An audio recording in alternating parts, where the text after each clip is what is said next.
اخلاص کی پہلی سیڑھی دکھاوا ہے، یاد رکھیے گا، یہ جملہ نوٹ کیجیے۔ اخلاص کی پہلی سیڑھی کیا ہے؟ دکھاوا۔ جب تک دکھاوا نہیں کیجیے گا اخلاص والا مقام نہیں ملے گا۔ پہلے دکھاوا کیجیے، ہر دن نماز پڑھنے جائیے، یہی سمجھ کر کے گاؤں والے تو دیکھیں گے کم از کم کہ نماز پڑھتا ہے آدمی، داڑھی والا ہے، ٹوپی والا ہے۔ پڑھتے پڑھتے پڑھتے کسی دن اللہ کا خوف دل میں اترے گا، انشاءاللہ پھر نماز کا اثر اندر آئے گا، اخلاص پیدا ہو جائے گا۔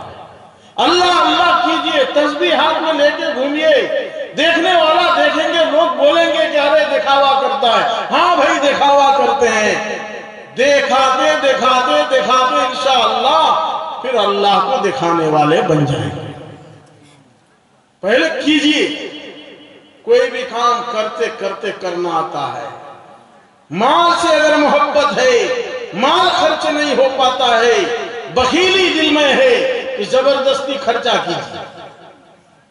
ہر دن برگٹہ ہاٹ میں جا کے 5 آدمی کو چائے پلائیے، 10 آدمی کو چائے پلائیے، چوک میں جاتے ہیں، اے آؤ چائے پیو، پلاتے پلاتے پلاتے کچھ دن بعد جذبہ پیدا ہو جائے گا کہ ہمارے گھر میں جتنا کھائے آدمی چلے گا، بخیلی کا علاج ہو جائے گا۔ تو کرتے کرتے کرنا آتا ہے اور پھر اخلاص پیدا ہو جاتا ہے۔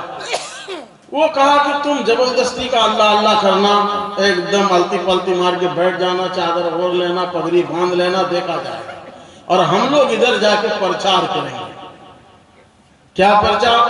کہ ایک اللہ والا آیا ہے جنگل میں، بہت اچھا ہے، اللہ اللہ کے علاوہ کچھ نہیں کرتا ہے، دنیا سے کوئی مطلب نہیں۔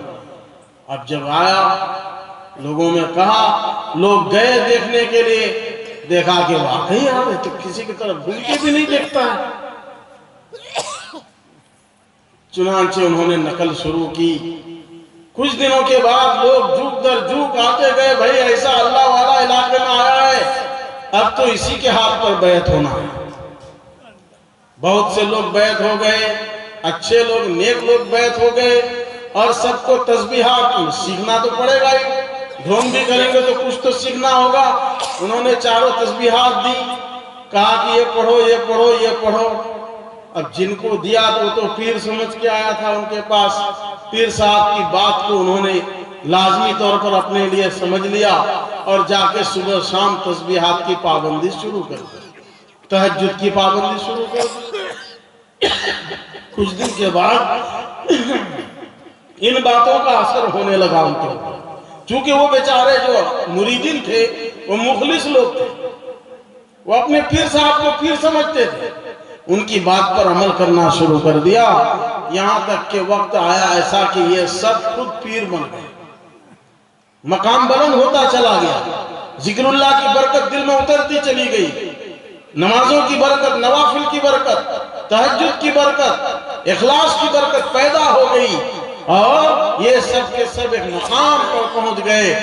اب ان لوگوں کو دماغ میں آیا کہ ارے بھائی ہمارے حضرت کا مقام تو دیکھیں، ہم لوگ مراقبہ کرتے ہیں حضرت کس مقام پر ہیں۔ اب جب تمام مریدین حضرت کے مقام کو دیکھنے کے لیے مراقبہ کرتے ہیں تو حضرت کا مقام ملتا ہی نہیں۔ وہ ایک راستہ ہے، سلوک۔ چنانچہ ان لوگوں نے دیکھنا شروع کیا، نہیں ملا، مایوس ہو کر کے کہ شاید ہم لوگوں میں کوئی کمی ہے، اس وجہ سے مراقبہ میں نظر نہیں آتا ہے، اپنے حضرت کے پاس چلے گئے جنگل میں۔ حضرت کے پاس اخلاص کے ساتھ بیٹھ کر کہتے ہیں، حضرت ہم لوگ آپ کا مقام ڈھونڈ رہے ہیں لیکن مقام مل ہی نہیں رہا ہے۔ ایک ایک بات انسان کی زندگی کو بدلنے کے لیے کافی ہوتی ہے۔ اس گنڈے کے دل میں اچانک ہلچل پیدا ہو گئی۔ اپنے مریدین کے اخلاص کو دیکھ کر اس گنڈے نے کہا، ارے میرے بھائی، ارے میرے بھولے بھائی، آپ کو میرا مقام تو اس وقت ملتا جب میرا کوئی مقام ہوتا، میرا تو کوئی مقام ہی نہیں ہے تو تم کہاں مقام ڈھونڈتے ہو؟ کہا کیا بات کرتے ہیں حضرت؟ کہا کہ ہاں میں کوئی ڈھونگی ہوں، گنڈا تھا، میں پیسہ کمانے کے لیے ایسا کیا تھا، تم لوگوں کو پھانسنے کے لیے کیا تھا، تم لوگوں کا ہدیہ تحفہ کھانے کے لیے کیا تھا، اب جب ایسا ہو گیا ہے تو میرے بھائی میں سچ بتا دیتا ہوں، میرا کوئی مقام نہیں ہے، میں تو گنڈا تھا، اب بھی وہی ہوں۔ تمام مریدین کے دل میں بات آئی کہ یا اللہ اس کے ذریعے ہم لوگ سدھرے، اور یہ بیچارہ ابھی تک ایسا ہی ہے، یہ ایسا بول رہا ہے۔ تمام مریدین لگ گئے کہ اللہ جس کی برکت سے ہمیں آپ نے یہاں تک پہنچایا، آج آپ سے بھیک مانگتے ہیں کہ ہمارے حضرت کو ہم سے آگے مقام دے دیجئے۔ تمام لوگوں کی دعا ہوئی، اللہ نے سن لی، اس آدمی کا مقام بلند ہو گیا، وقت کا بزرگ ہو گیا۔